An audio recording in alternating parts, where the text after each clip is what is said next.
तालके सकरण जे लाइ JWC जे चूंडियल बाडीअ जी हलफ़ वफ़ादारी तक़रीब क़ादी अलवरायो मेमण ऑडिटोरियम हॉल सकरण प्रेस क्लब में मुनक़द कई वई।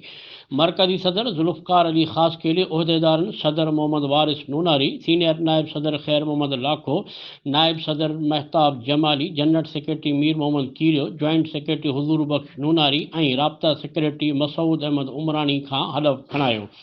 इन मौके ते JWC जे मरकज़ी सदर ज़ुल्फ़कार ख़ास केली मोहम्मद सिद्दीक़ मंगियो, सैयद एहसान अली शाह, वली मोहम्मद जोकियो, महमूद मुस्तफ़ा मंगसी, अरबाब परियार ऐं ॿियनि अलॻि अलॻि ख़िताब कंदे चयो त सिंध में मज़बूत जागीरदारी निज़ाम सबबि ज़ुल्म ऐं जबर जी इंतहा थी वई आहे।